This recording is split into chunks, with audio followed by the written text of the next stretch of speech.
एगो अभी हाले हमने के फेसबुक पे वो गीत गेले रही जा यूट्यूब के माध्यम से कि ना दहेज में सामान चाहिए और ना ही बाका के मकान चाहिए। सुनी अगुआ महान बाटे के अरमान समझनिए जवान चाहिए। ये गाना के बड़ी आप सब प्यार आशीर्वाद देनी जा फेसबुक के माध्यम से। कैसे गीत बाबू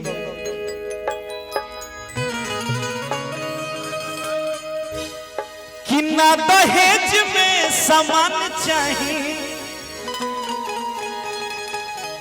कि ना ही पाका के और मकान चाहिए। कह रहे अबुआ जी छोटे बाबा देखिए हमारा खाए में बजल वो निकारो हुआ हो गए बबुआ के पापा जी के आग्रह बाबुआ लोग से का बा कि नहीं पाका के मकान चाहिए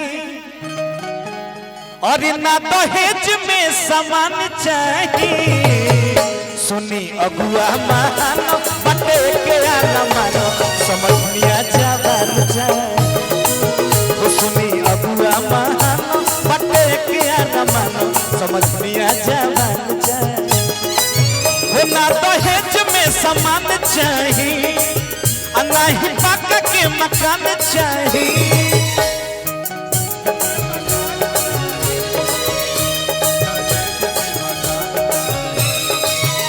ना दहेज में सामान चाहिए हो ना ही पाका के मकान चाहिए। सुनी अगुआ महान बटे के अरमान समझ लिया जवान चाहिए। सुनी अगुआ महान बटे के अरमान समझ लिया जवान चाहिए।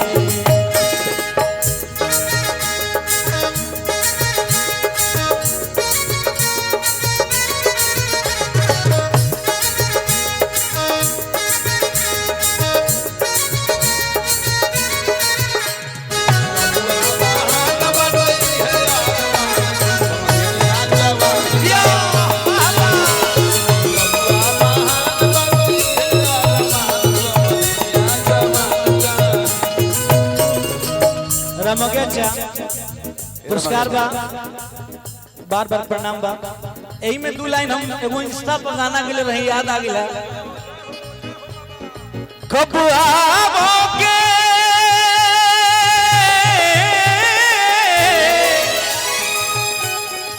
हो कब आओगे कब आओगे जिस्म से जान जुदा होगी तब आओगे देर न हो जाएगी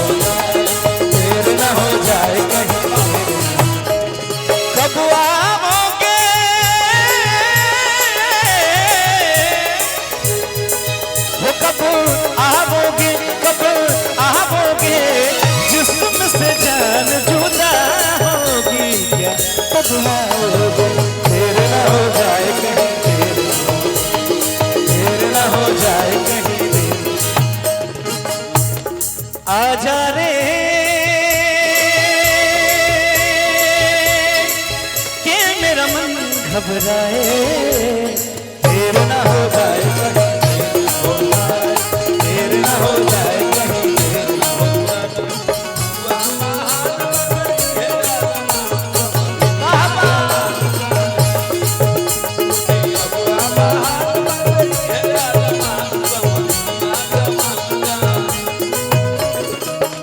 हमने के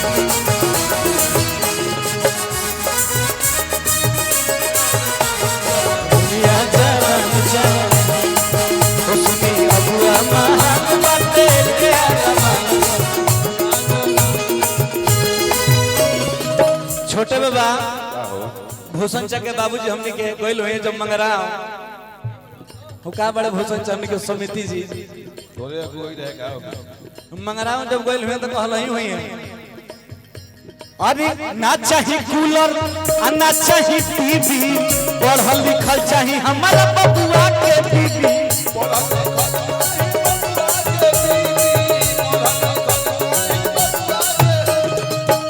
लड़का के बाबूजी कहते हैं कि हमारा कूलर टीवी वॉशिंग मशीन कुछ ना चाहिए सब पैसा रुपया रखे एगो सुंदर व्यवहार वाला हमारा पतो चाहिए जो ना होते हमारा 400 रुपए के सुबह चाय पहुंचा देवे दला आरती देखा पड़ा घर में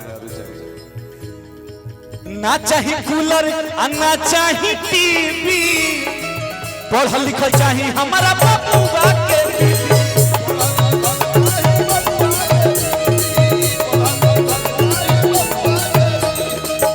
और का कहता रे उनकर रूपवान चाहिए हो उनकर गुणवान चाहिए उनकर रूपवान चाहिए और उनकर गुणवान चाहिए सुनी अगुदा महान पटे क्या न मानो समझिया जवान सुनी अगुदा महान पटे क्या न मानो समझिया जवान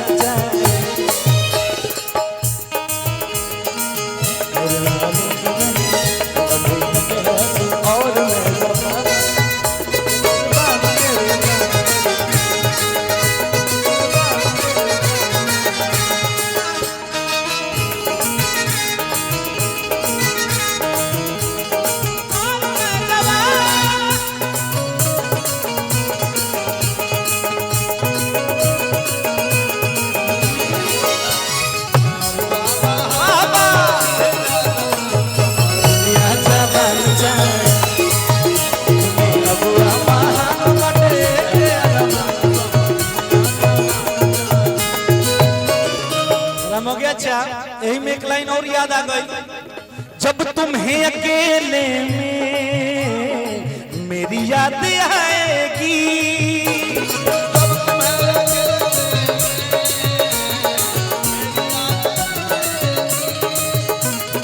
जब तुम्हें अकेले में मेरी याद आएगी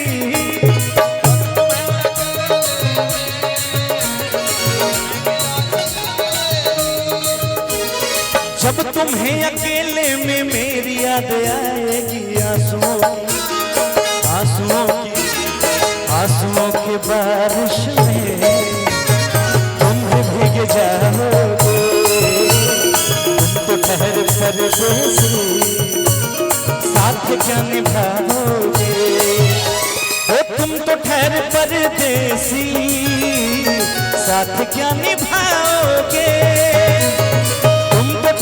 परदेसी साथ क्या निभाओगे तुम तो डर परदेसी साथ क्या निभाओगे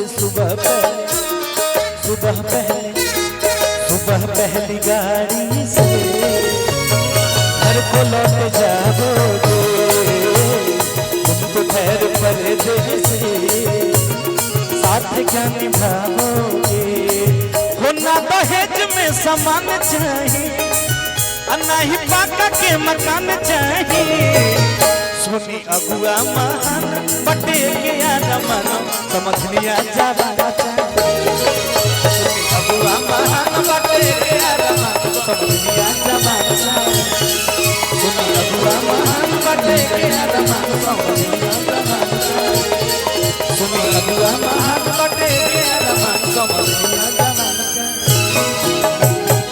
भूलना था तो एक रात किया ही क्यों रघुपति दो चार मिनट बैठती भैया रुआ तो महाराज कलकार रुआ तो जान बनी अपना दिन के बाद भेड़ रुआ तो वो जाए रघुपति भैया जान बनी बैठो तो चार मिनट आई भूलना था तो एक रात किया ही क्यों था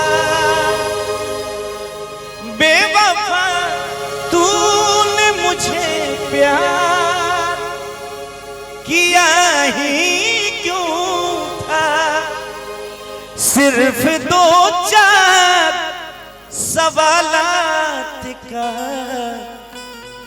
मौका दे दे। हम तेरे शहर में आए हैं मुसाफिर की तरह। हम तेरे शहर में आए हैं मुसाफिर की तरह। सिर्फ एक बार मुलाकात का मौका दे दे। हम तेरे शहर में आए हैं मुसाफिर की तरह। हम तेरे शहर में आए हैं मुसाफिर की तरह। सिर्फ एक बार मुलाकात का मौका दे दे। हम तेरे शहर में आए हैं मुसाफिर की तरह। हम तेरे शहर में आए हैं मुसाफिर की तरह।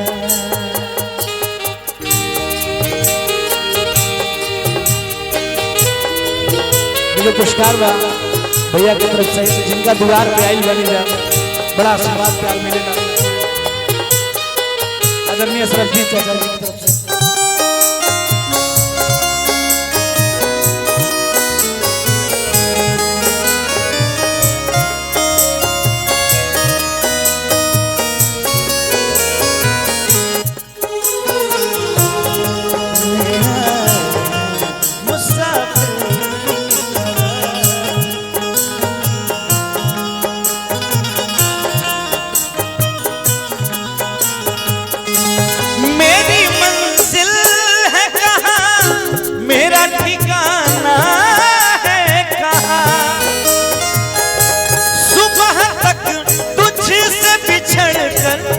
मुझे जाना है कहाँ।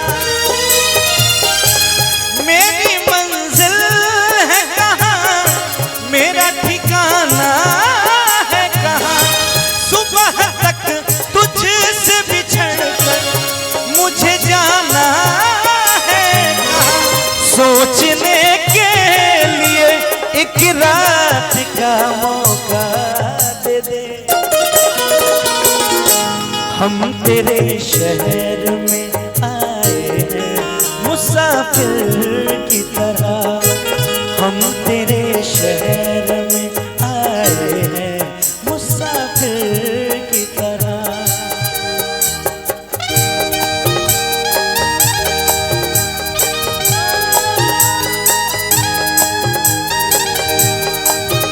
धनी हरा हो गया। अच्छा धनी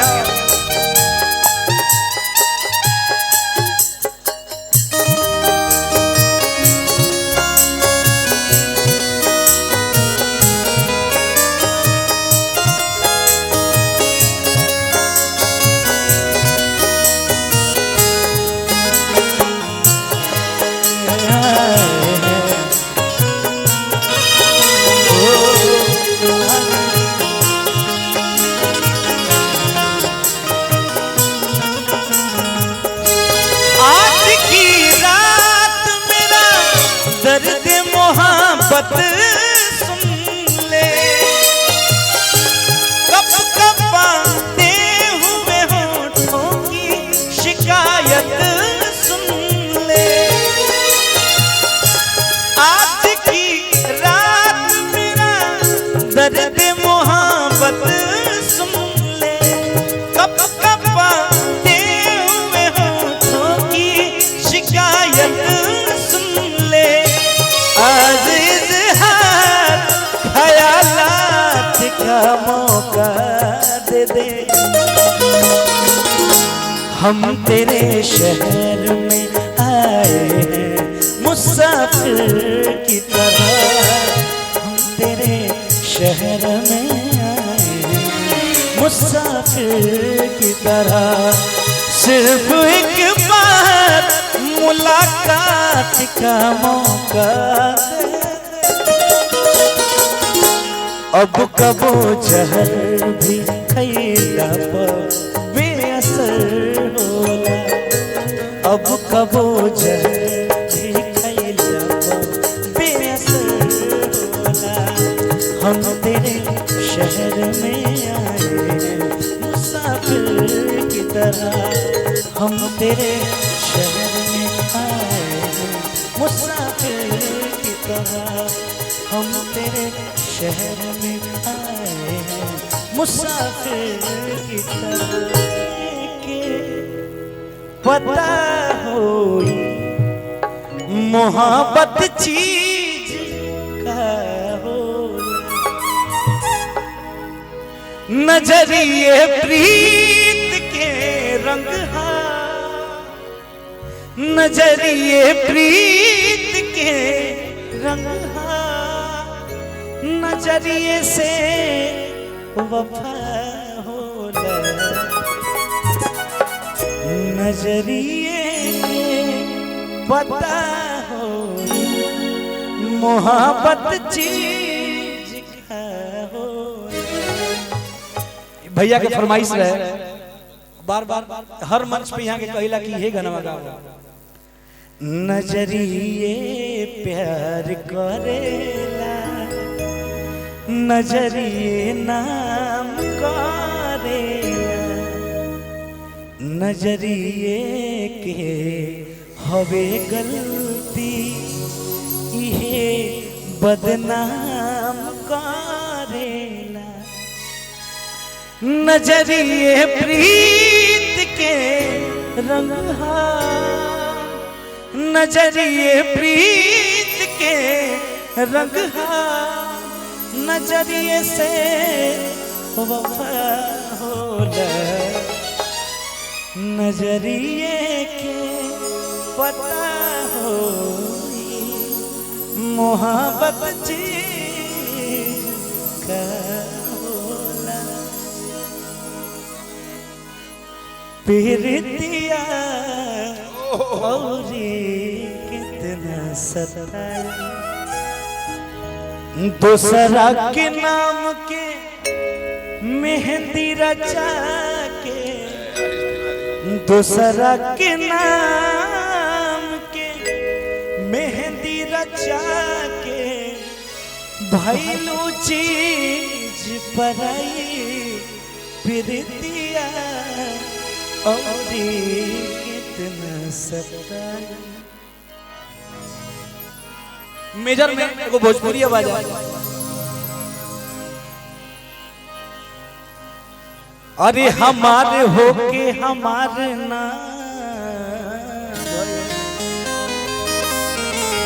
अरे रात रात रह गई भिनुसार ना भइल कि ओकरा जिंदगी के का पूछले बाड़ू ए बाछी अरे जेकरा जियते खटिया के सिंगार बहुत पुरान गीत हो जाए जेकर बलमा बसे परदेस रे सखी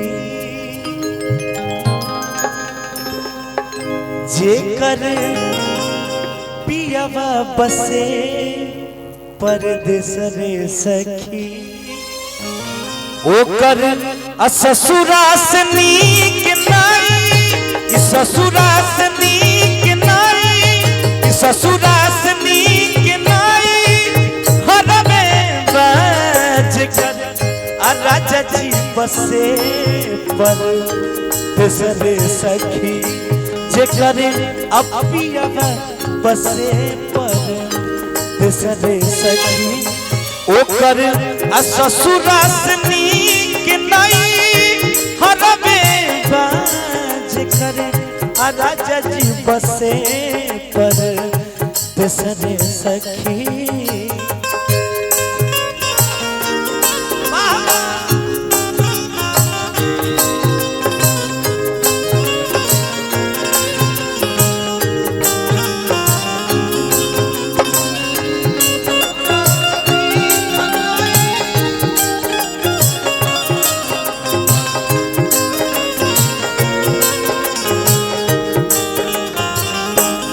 एक अंतरा सरबजीत भैया चाचा जी कि बेधे पूरवा पलंग पर सुहागिन होके तोसी कुसुमा के जोई से अनागिन होके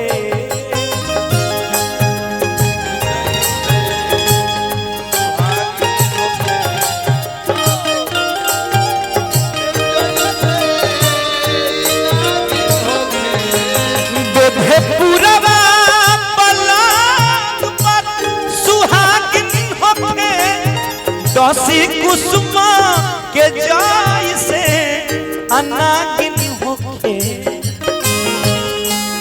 जवाना घर में जवानी जुल्म कइले बा जवाना घर में जवानी जुल्म कइले बा ओके घरवा से नीकी बहर में बाज करे आ राजा जी बसे पर दूसरे सखी ओकर आ ससुरा से नीक नाई हर में बाज करे आ राजा जी बसे पर दूसरे सखी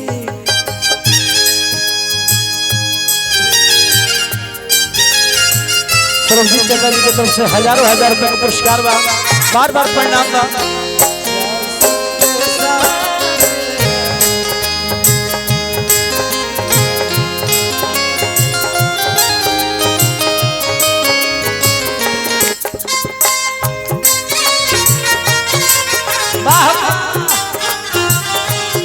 धनी हो टिंकू दादा धनी हो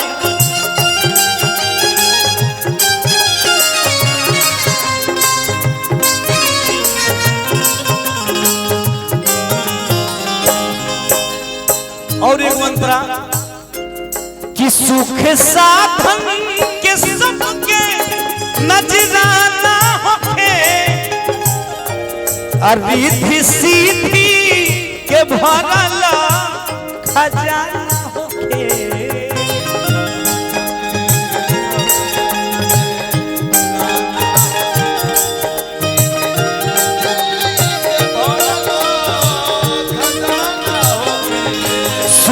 साधन के सबके नजराना होके रिद्धि सीधी के भरला खजाना होके रोज नित्य नौ व्यंजन परोसल जाए रोज नित्य नौ व्यंजन परोसल गए अमृत के घूंटी जहर में बहज कर राजा जी बसे पर दूसरे सखी ओकर ससुर हसनी कनाई हर में बहज कर पियवा बसे पर दूसरे सखी जे कर राजा जी बसे पर दूसरे सखी कर पियवा बसे पर पियवा बसे पर पियवा बसे पर दूसरे सखी किया सरा धरा के किया सरा धरा के तू भुला गइल राजा किया सरा धरा के तू भुला गइल राजा जी आ होलिया में कहे घरे आना आइल राजा जी होलिया में कहे घरे आना आइल राजा जी आ होलिया में किया सरा धरा के तू भुला गइल राजा जी किया सरा धरा के तू भुला गइल राजा जी होलिया में अन्ना आइल राजा जी की होलिया अन्ना आइल राजा जी की होलिया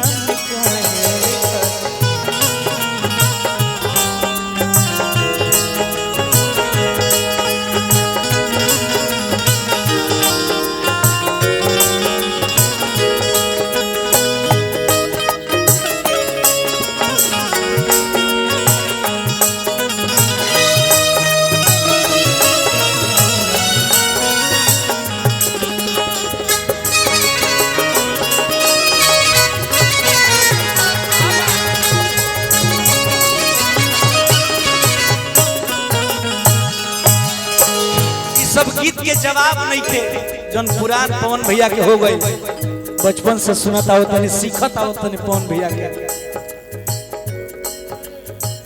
कि कुहू के मिजाज जब जब बोले ले कोयलिया नीमन न लागे जाही तोहरा भी न होलिया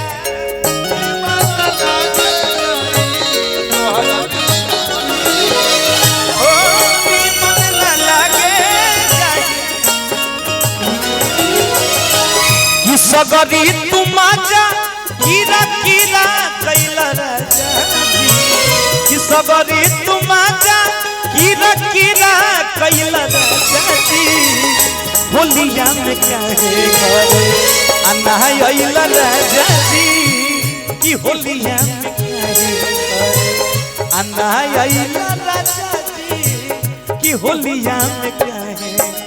देखिए पुरस्कार बाबा को प्रणाम बाबा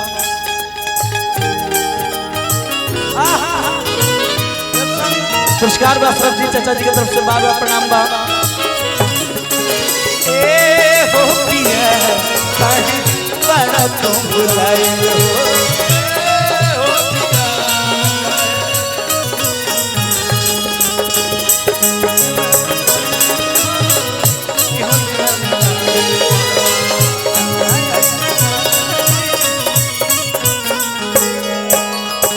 कि फगुनी पियरिया सैया बेधिया के रंग में रह चाहता रे मनवा तोहरा संग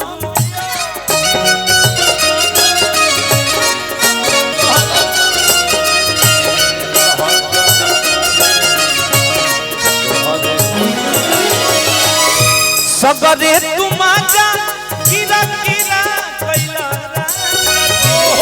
सगरी तुम आजा कीरा कीरा कैला राजा जी कि होलिया में काहे घरे अन्ना आइला राजा जी कि होलिया में काहे अन्ना आइला राजा जी कि होलिया में काहे अन्ना आइला राजा जी कि होलिया में काहे अन्ना आइला राजा जी कि होलिया में काहे।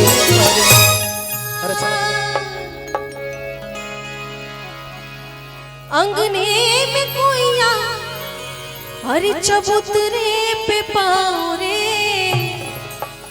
बड़ा निक लागे हाँ हाँ बड़ा निक लागे बलमुआ के गाँव रे बड़ा निक लागे बलमुआ के गाँव रे बड़ा निक लागे अंगने में कोइया चबूतरे बलमुआ के गाँव रे बड़ा निक लागे बलमुआ के गाँव रे बड़ा निक लागे।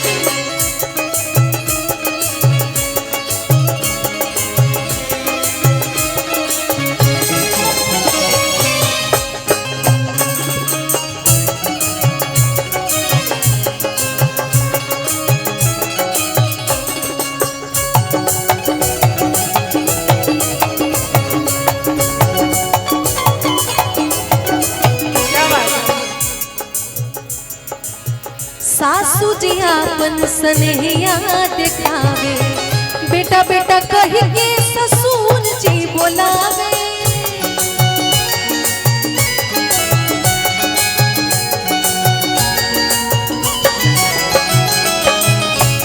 और गाने का मजा तब आता है जब बजाने वाले भी उतने ही मजे से खेल के बजाते हो। और म्यूजिक खेलने की चीज है। ये लोग जितने भी इंस्ट्रूमेंट्स हैं इनको क्या कहा जाता है कि बेंजो प्ले कर रहे हैं, ढोलक प्ले कर रहे हैं। तो ये खेल है और जितना खेलते हैं उतना मजा आता है। मैं चाहती हूँ एक बार जोरदार तालियां बेंजो बजा रहे हैं उनके लिए और पूरे म्यूजिशियंस के लिए। सासू जी आपन सनहिया दिखावे, बेटा बेटा कह के ससुर जी बोलावे, बेटा बेटा कह के ससुर जी बोलावे। छोटकी ननदिया, छोटकी ननदिया देखावे नाही तावरे, बड़ा निक लागे बलमुआ के गाँव रे, बड़ा निक लागे बलमुआ के गाँव रे, बड़ा निक लागे।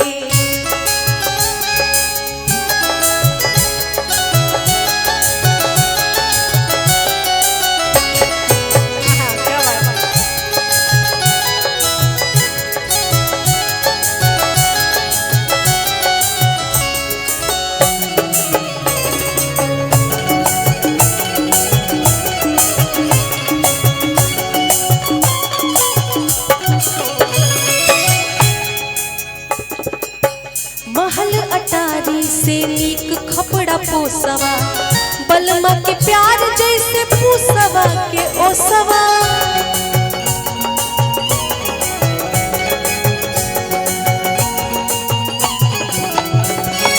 महल अटारी से नीक खपड़ा पोसवा, बलमा के प्यार जैसे पूसवा के ओसवा, बलमा के प्यार जैसे पूसवा के ओसवा।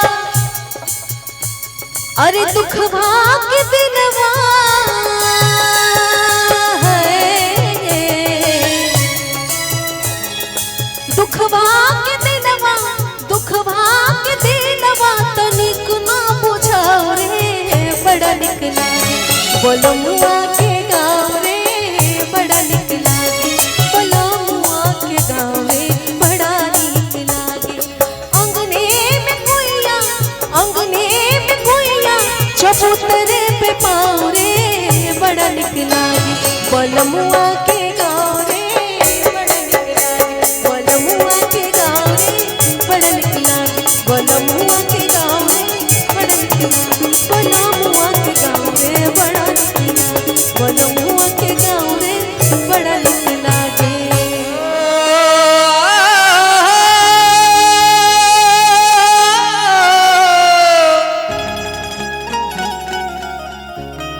हो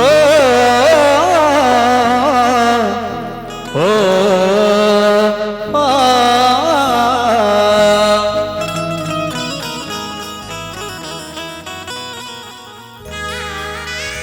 ये नहीं सारा बा पहिला मिलन बा अजब आज लागे,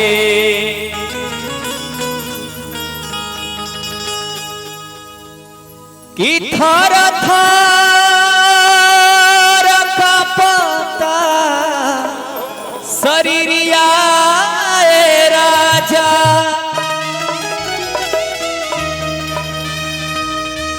नैहरा के याद एगो अलगे सतावे,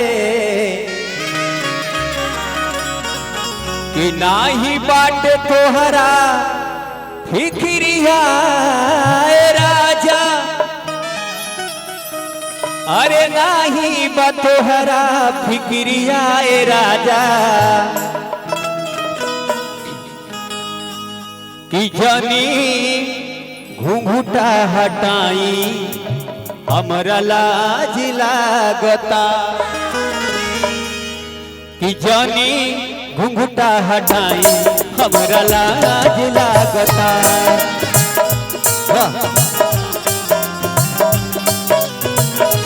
तोहरे नैना नसीला, तोहरे नैना नसीला दागबाज लागता, जी जानी घूंघूटा हटाई हमरा लाज लागता जानी। अरे बाबा छोटे बाबा की तरफ से पवन गावा जेडी के बड़े नेता छोटे भैया बहुत बहुत धन्यवाद।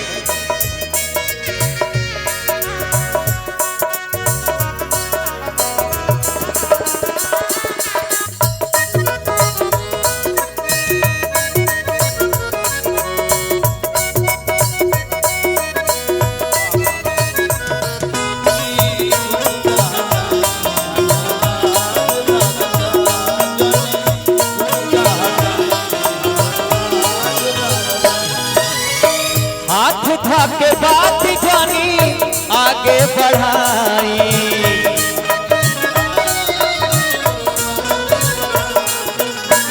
सिकरिया मुट्ठी देके जने फुसिलाई।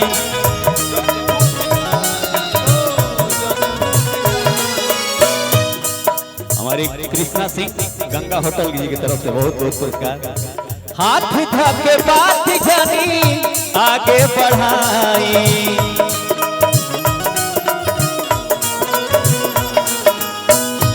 रात बात में बिताई, रात बात में बिताई। ई मिजाज लागता जी जानी घुंघटा हटाई। हमरा लाज लागता जानी घुंघटा हटाई। भाई हो भैया हो।